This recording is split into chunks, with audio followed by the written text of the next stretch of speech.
Hi, I'm Ilene Carroll, host of Unseen to Unstoppable. On this episode, our guest is Dr. Breese Annable. She is a clinical psychologist with over 15 years of experience, combines with her professional expertise with the lessons from her own midlife career reinvention. She works with professional women in midlife, ready to align their careers with what matters most, who they are at their core, and leverage their unique talents.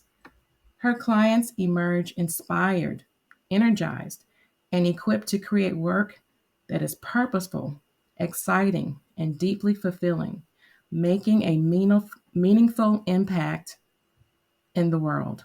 Dr. Brees, welcome. Hi, thank you so much for having me. I'm so happy to be with you. So this has been a long time coming. We we had some scheduling glitches. I'm Gen X, so I'm thankful to have some Gen Z people, around me. We did the whole calendar thing, and I swear to you, I promise you, we did set it up, but somehow stuff went through.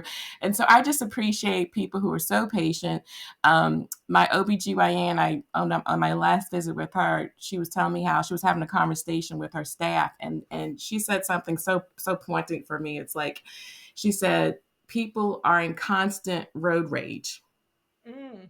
So Maybe not a unfair assessment these days.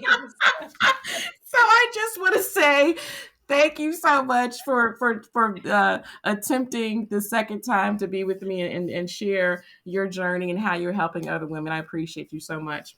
Oh, again, I'm so happy to be here and not have no rage whatsoever. So we're starting off on a good foot. So listen, I know I read your bio, but tell us what you're doing about your work. Yeah, so as you mentioned, I am a clinical psychologist and have worked as a clinical psychologist my entire career. I um, really knew I wanted to be a psychologist from literally day one of college. So I'm very, not the norm in that way, but so I've done that work for a very long time. And for the majority of my career, absolutely loved the work that I did. It was challenging, it was inspiring, it was just really, really meaningful, wonderful work. And truly, I thought I would do it until I retired. And so, I came into midlife, and long story short, really unexpectedly, um, experienced stagnation in my work.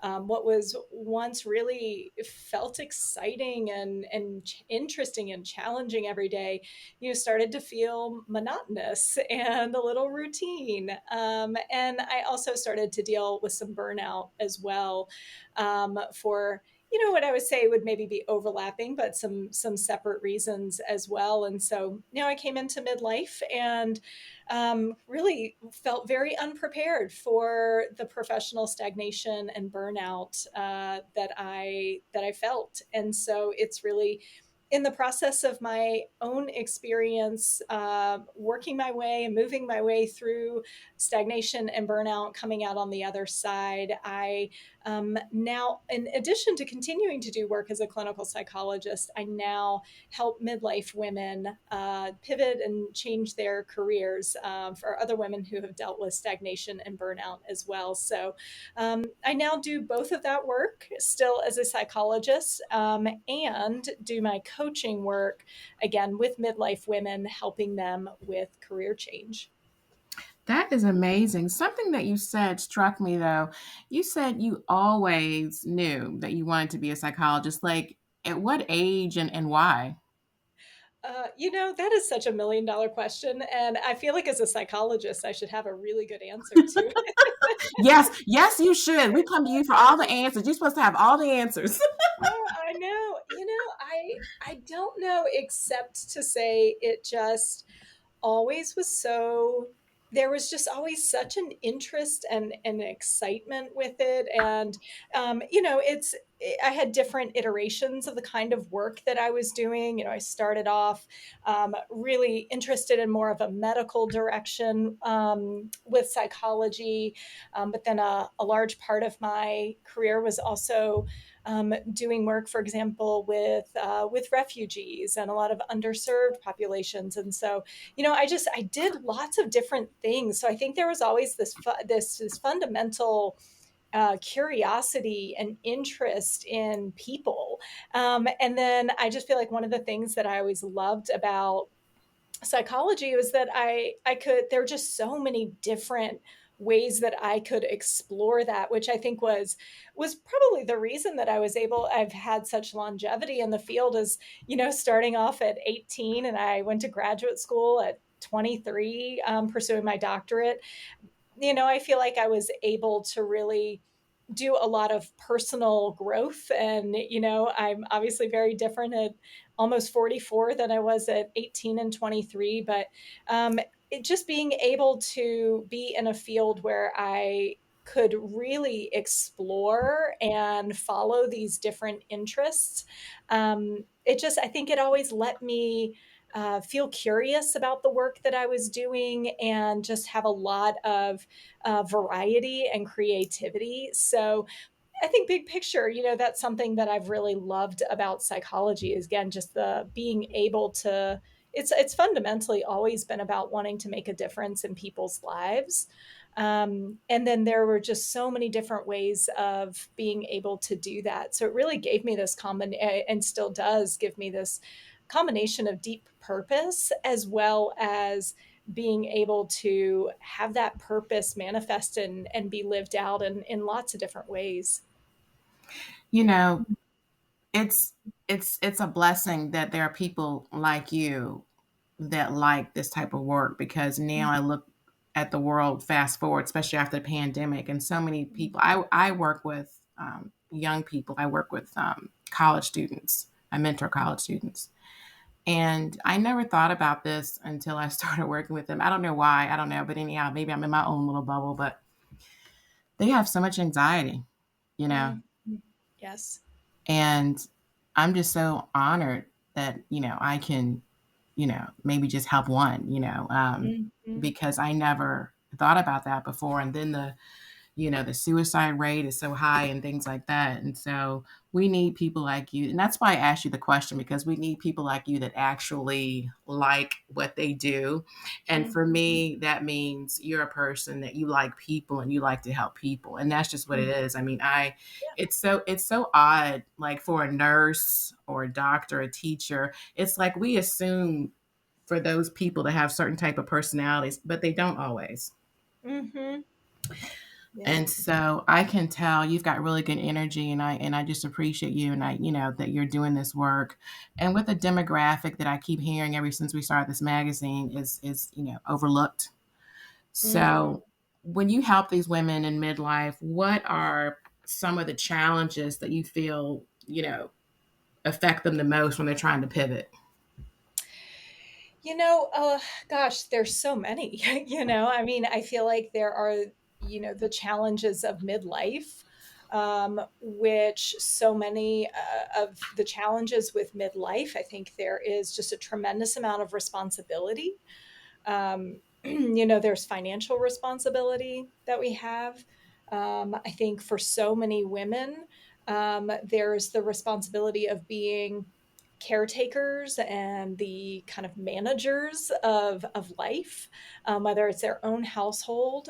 So many women that I also work with have, children and aging parents, or even just one of those things. But certainly, Right. aging parents is so incredibly common.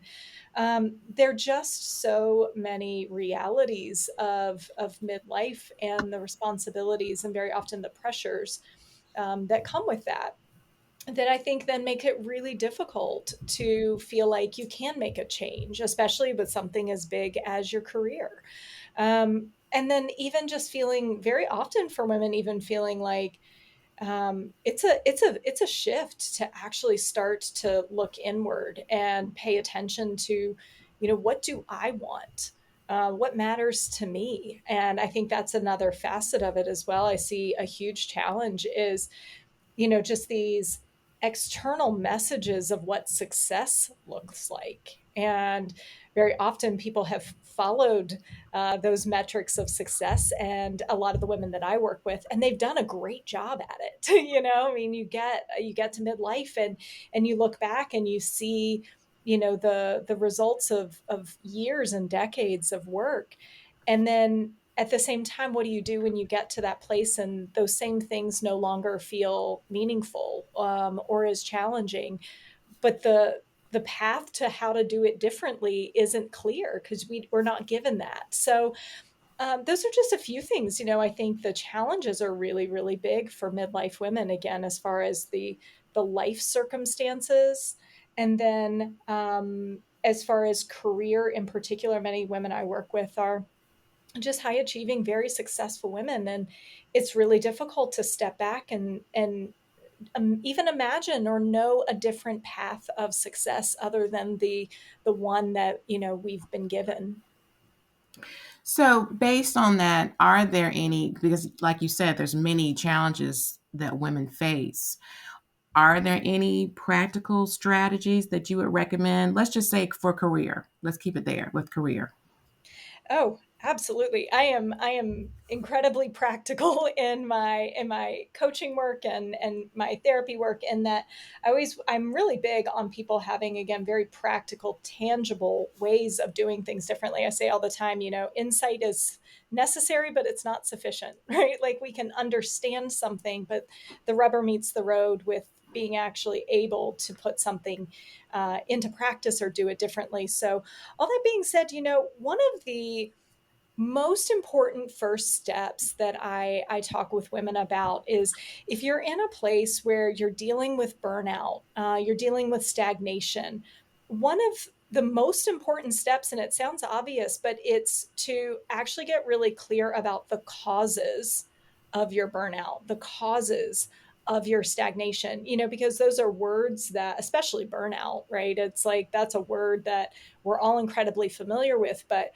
people are not always clear about, well, what for me is causing that burnout, or why exactly am I feeling stagnant in my career? So that's the first step, is to really look at the specific causes, because what could be causing burnout or stagnation for one woman can be different than the other.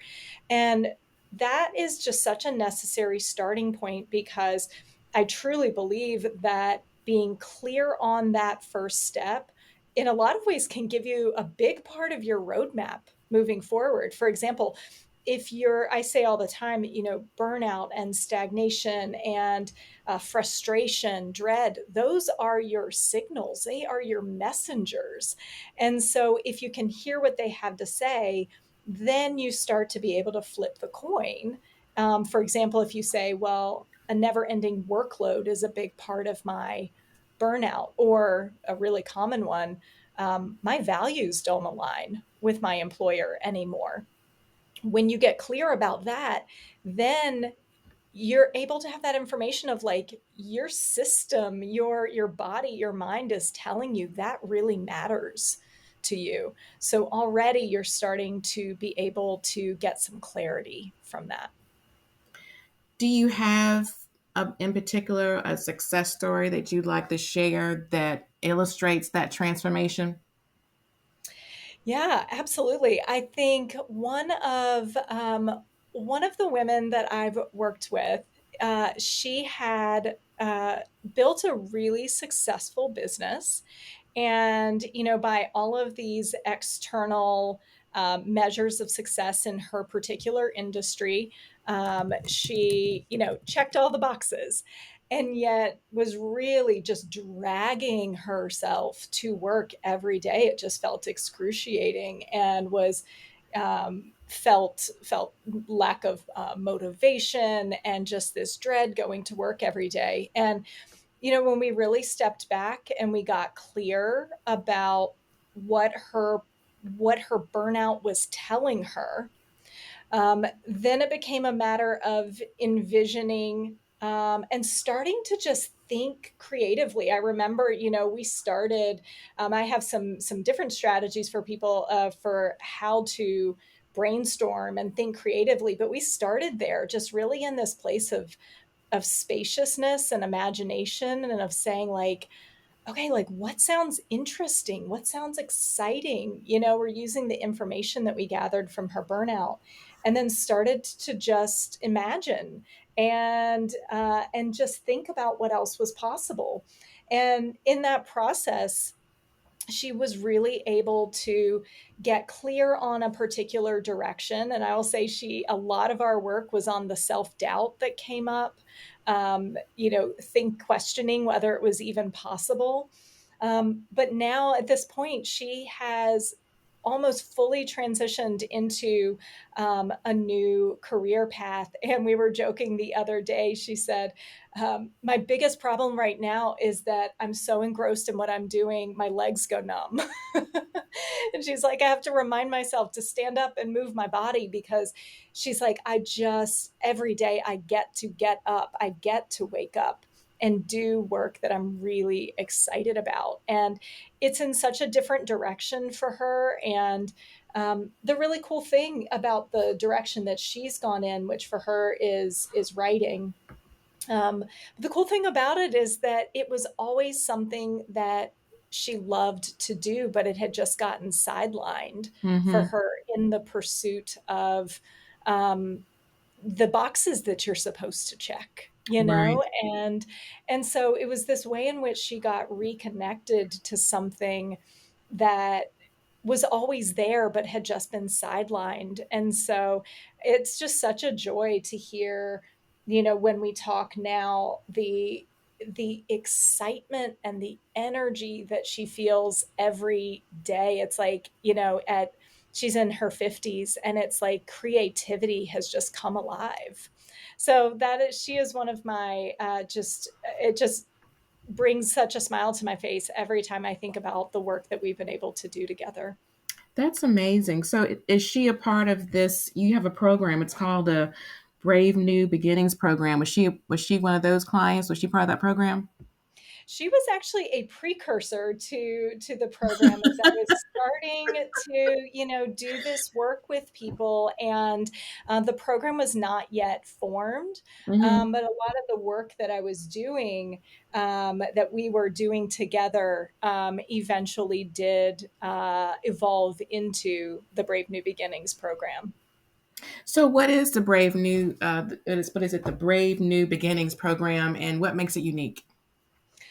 So the program is a 14-week group coaching program, and it is specifically designed for midlife women. That is one of the things that I think truly makes it unique, in that. There are lots of programs out there to help people change careers. There's certainly many, many career coaches out there.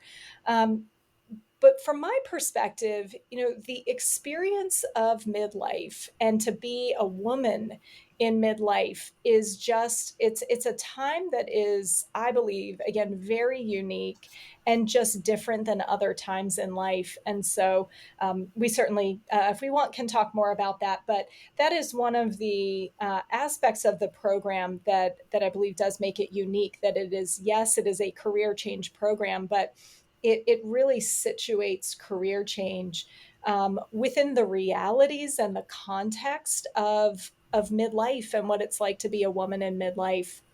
Um, and so the program is, as I mentioned, a group coaching program. And that aspect of it as well, I believe, makes it unique, in that I became clear in the process of designing this program that I felt like community is critical. Because for me, when I went through my own career pivot and the burnout and the stagnation, I did it alone. And I feel like it made it harder. It made it slower. It made it feel more isolating. Mm-hmm. And I just believe so strongly in the power of community. And so I was very intentional to make it a group coaching program. So because I believe that women in midlife have so much wisdom, we have so much knowledge, and to be able to learn from one another and to be inspired by one another, I think is just something that why miss out on that, you know? Again, it is a group program for that reason, and the purpose of it is a couple of things. The big outcomes are really to help women find clarity, because there's so much noise, there's so much distraction, there's so much um, challenges and obstacles, as we've talked about, to doing something like pivoting or changing your career in midlife, that um, getting the clarity that you need to know the direction that you want to go in does not come easily. And so the goal of the program is to help women get clear about that. And then, as well, alongside it, to have the confidence that they need to be able to pursue a different direction.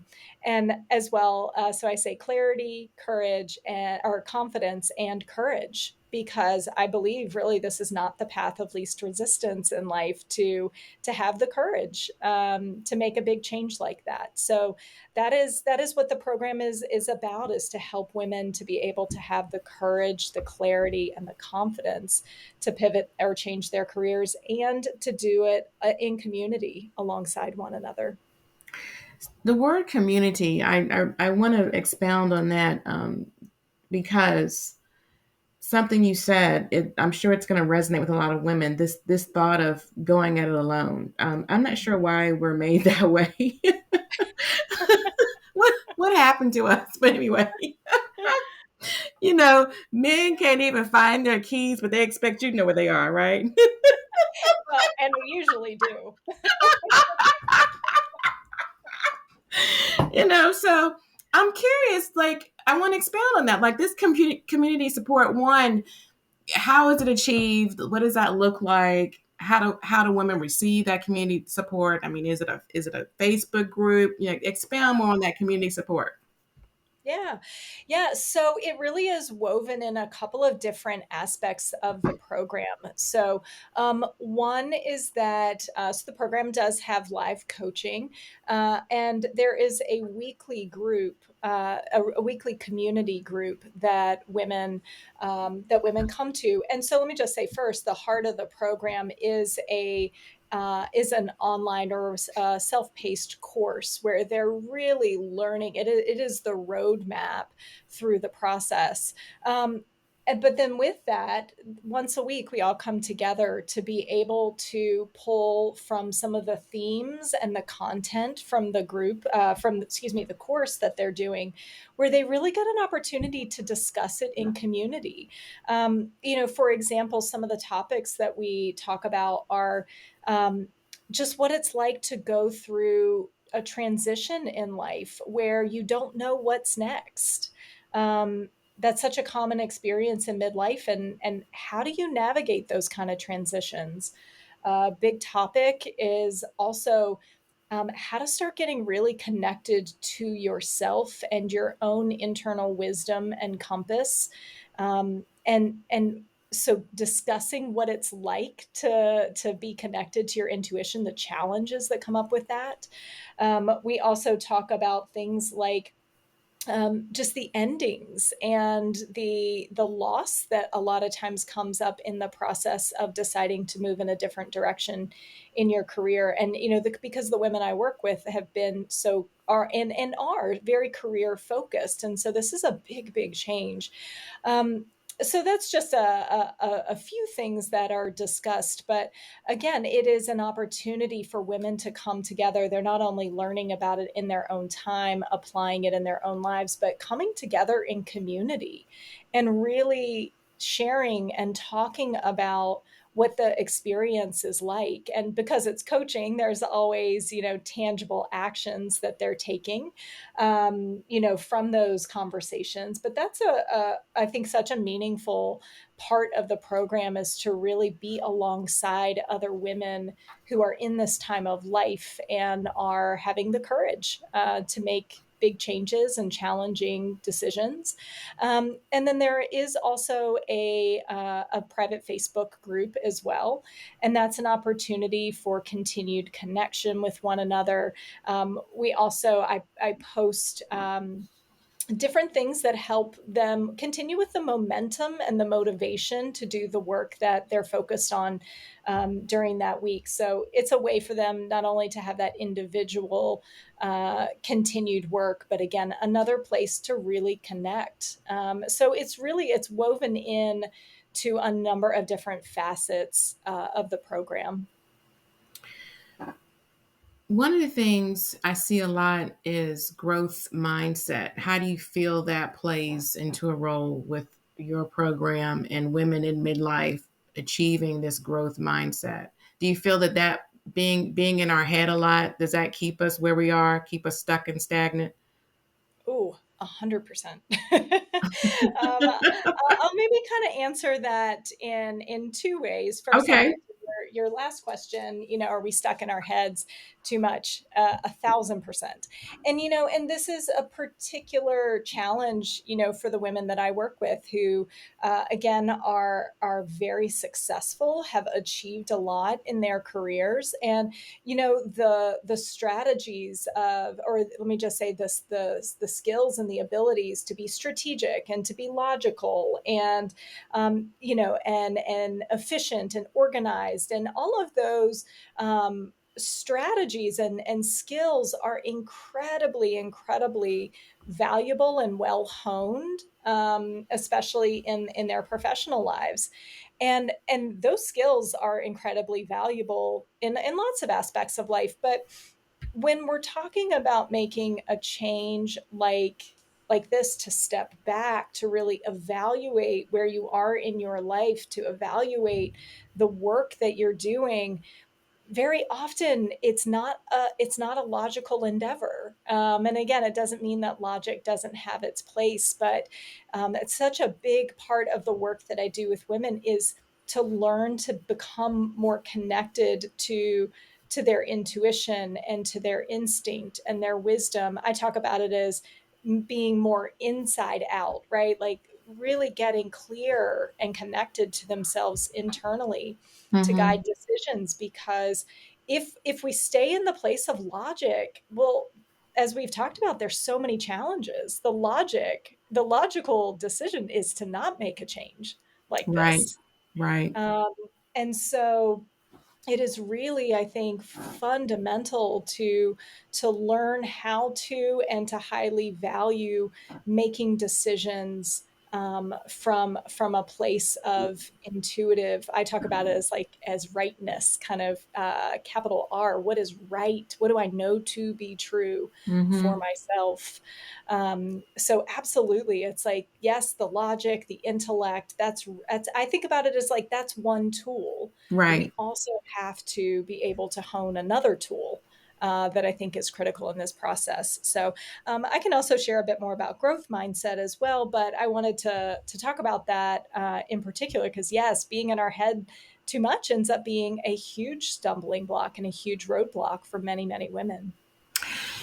It's true what you said. I'm learning so much on this because you mentioned intuition, and yes, we can go back to growth mindsets. So remind me.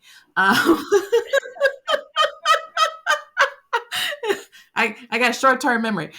Yeah. My mom, she would, oh my goodness, she would just get on my nerves so bad, and I don't know why, but it was because she led with her intuition, and sometimes I'd be the parent, like, why are you saying that, why are you thinking that, why are you saying this about this person, I get so upset with her because I thought she was being overly critical or something like that or whatever. But what I get upset about was because she'd always end up being right.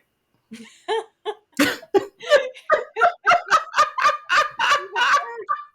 worse. Even worse.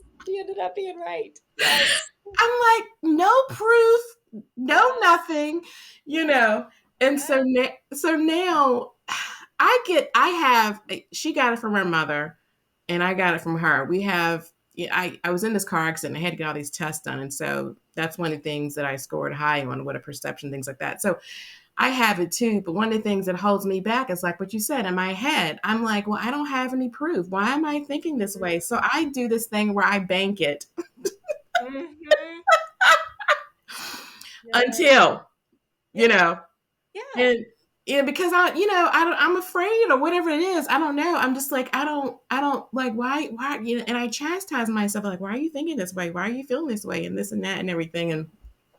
Yes. And so yes, we do need to develop and hone in on our intuition and trust it.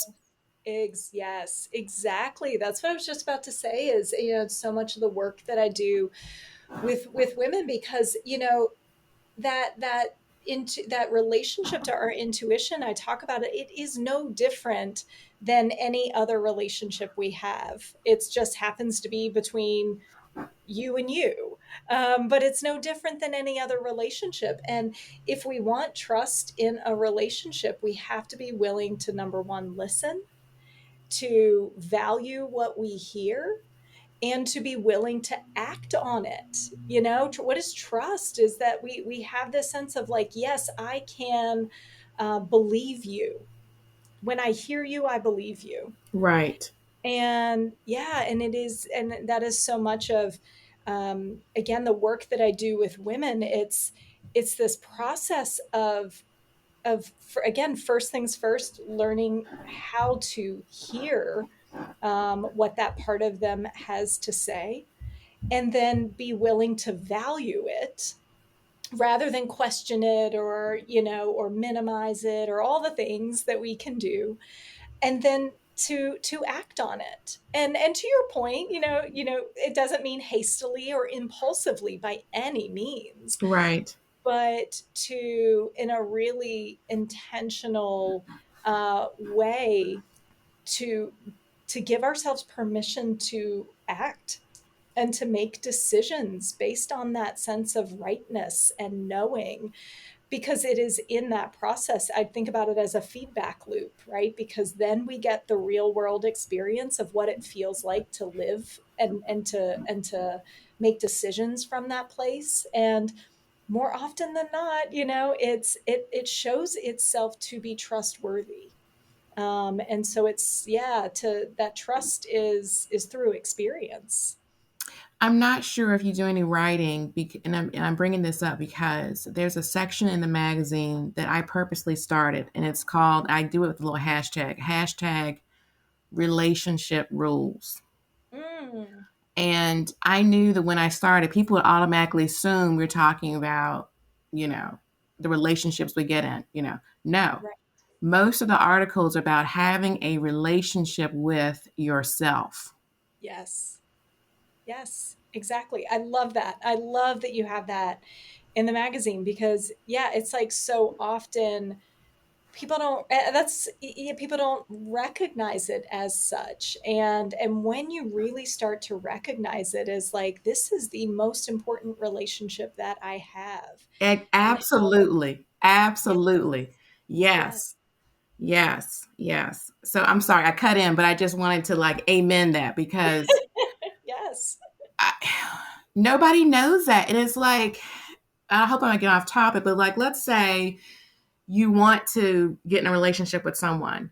And I feel like this is why a lot of relationships do not work or there's a lot of divorces because the people don't know their own self. Hmm. Yes. And before you can get in a relationship with anyone, that relationship could be with a job. Mm. Before you get into a relationship with anyone, you first need to know yourself.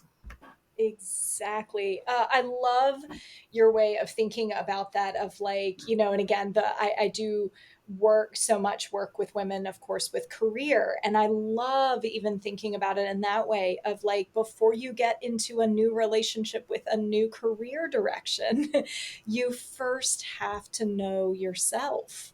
I could not agree more, because it is with that clarity, it is with that attunement to yourself that you are able to just make decisions for yourself that bring people and situations and opportunities that are in alignment, with who you are, and who you want to be in the world, who you want to surround yourself with. It all starts internally first, and then everything else is a reflection, a tangible reflection of that.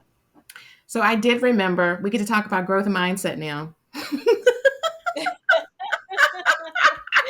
Yes, yes, yes.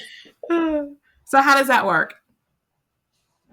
Well, growth mindset, I really think about it in the way of, first and foremost, valuing growth, valuing possibility and opportunity and openness. I fundamentally think about it as living life in a continually creative, expansive way, where again you see, and fundamentally what that does is that it's not only about the good stuff, the exciting stuff, it's also, and very often, about how we meet the hard stuff, the challenges, the obstacles, the failures. And I was doing a talk on this just a little bit ago, where when we can, for example, see failure in a way that fundamentally moves us forward and gives us more wisdom and gives us more knowledge, our failures can be our biggest growth. um, Yes. Fear is the same way, Right. when we move towards fear. But to our point, to connect the dots between all of this, when you have a deep connection to yourself and the rightness of a particular direction or decision, when you encounter fear, when you encounter failure in that process, it is the those experiences are what lead to more growth. And a lot of times, let's tie in like creativity, for example. We have to be creative and open and flexible to see new possibilities, to solve challenges that maybe we've never seen before or faced before, or faced fears. It is truly, in so many ways, this seeing challenges and obstacles and failures as the way that we grow, and as the way that our life becomes ultimately more expansive and creative. If you could inspire listeners with just one takeaway about reinvention, maybe again, we'll just focus on career because we have so many things we that are wrong with us. What, I'm sorry. What would that be? One takeaway. Oh, one takeaway. Well, the thing that I would say is give yourself permission to evolve. Um, it with career, especially. So, those of us, especially who are in midlife, my perspective is that we've just been given such a narrow definition of what career success looks like, and it does it, and it's limiting and it's constraining. And so I would love to leave women with the permission and the excitement that you get to, and you should evolve, you should grow. Your career should not look the same, 10 years, 20 years, 30 years, unless for whatever reason you continue to feel like it's the right thing. But for so Right. many of us, that's just so incredibly limiting. It is this model of success that I think we were given, that is constraining. And so, my biggest thing that I would encourage women to do is to see that not only can you, but you should evolve, you should grow, and your career can look like so many different things, and to give yourself permission to explore and to again grow and evolve, in all ways in your life and in your career. What would you say now that you've sort of pivoted, you've been through this? What would you say is the most fulfilling part of this work you've been doing with helping other women and going through midlife? It's so fulfilling, I think, to be alongside women and to help women live courageously, Mm-hmm. because I say it all the time, and I think like not everybody chooses to live that way. And there are Right. lots of reasons, and none of it's right or wrong. Um, but I personally find it so inspiring personally, and I love helping other women who also want to live in that way to learn how to and to have the support they need to be courageous in the choices that they make in their life and career. Because it's just such a privilege to be a part of and to help women with. Um, so that I think that that's such a big one for me. It's just so incredibly fulfilling to see women not take the path of least resistance, not just be constrained by fears and challenges, but to continue to pursue what's possible and make midlife a time of freshness and newness and reinvention. So it's just incredibly fulfilling to be a part of that. And now that you've gone through this journey, if you could go back to your younger self, what advice would you give yourself? I would say to not limit yourself. I think that was one of the biggest obstacles that I encountered. So much of it is how I was thinking at the time. I thought, for example, like, well, I've been so specialized. I've done the same thing. I can't go and do anything else because I was thinking so concretely and literally and in a limited way. And so I think to tell myself that the strengths and the skills that you have are they can be creatively applied in so many ways. And again, there's some practical parts of that with career change, but it's also a mindset of seeing possibilities, of seeing just creative ways of moving in different directions that feel genuine and authentic. But again, can be just really fresh and new and interesting. So that's what I would tell myself is to think expansively, to think about possibility and Possibilities. opportunity. Right, Um, possibilities. yes, yes. So that is one of the biggest pieces of advice, and I think it would have made a huge difference. I would have gotten unstuck way faster.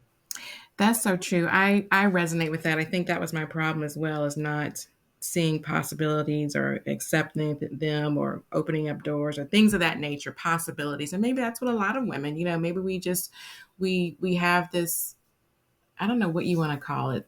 What I want to say, like this way I'm doing, you can't see me. I'm doing my hand like up and down, like, like going through this straight little path. Like we just, you Yeah.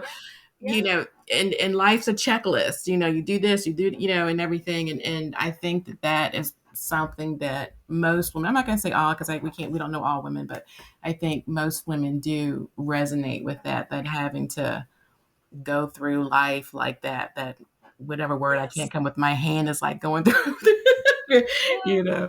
Yeah. Um, I don't know if this is what you're meaning, but like I just think, yeah, it's like we're given this very linear, one-dimensional like yes, way that success yes. looks. Thank And you. Thank you. You're yeah, the psychologist. Thank you. Thank you for getting into my head. Maybe I can get you to help me with some other stuff that's in there. I am happy to. Yeah, but that's the thing is, yeah, we're given, society and our families, and it comes from all these different places. We're given this idea of what success looks like, and it is limiting, it's constraining, it disconnects us from ourselves and what's possible. And so that is, yes, that is one of the biggest things that is not only fulfilling for me, but one of the things I always want to shout from the rooftops really is that there are so many more possibilities than a lot of times we let ourselves see. That's so true. Out of curiosity, I always ask everyone this question. What is your favorite quote, motto, or mantra that you live by every day? Ooh, well, it's not particularly. It's a quote, and it's a bit of a one that's a lot to unpack. But it really is about. I'll preface it by saying that it really is about living in a responsive, intentional, non-reactive way. And the quote is, "Between stimulus and response, there is a space, and in the space lies our freedom." Wow. Yeah. Okay. Yeah, and so basically what it is like, we go through life and there's so many things that we can be reactive to. We can get frustrated by. We can say, "Oh, I don't want it to be this way," or "It should be different." And so much that we encounter that we can resist and again just be reactive to. If we learn to be able to pause and create space for ourselves, then we can move forward in a way. So much we talk today about like courage, right? Courage is moving forward in a way that is different than how our brains, want us, what our brains want us to do. So, I just think it is this reminder that I give myself every day to be intentional, to be responsive, and to have freedom. Thank you so much for coming on and sharing that. I have learned so much from you in just this short time we've been together. How can our listeners connect with you and learn more about your programs and your coaching services? Where would they go? My website is the best place, and that is drbreeseannable.com. You can also find me on Instagram and LinkedIn as well. Dr. Breese Annable Coaching on Instagram and Breese Annable on LinkedIn. So those are great ways to connect. Thank you so much. Thank you for, I know you're busy, and so I appreciate the time you coming in here and sharing your journey with our audience. Thank you so much for having me. This has been such a pleasure. And thank you all for listening and being in this space with us. Remember this, you are never alone. Use your voice to uplift others. I'm Ilene Carroll, and this is Unseen to Unstoppable.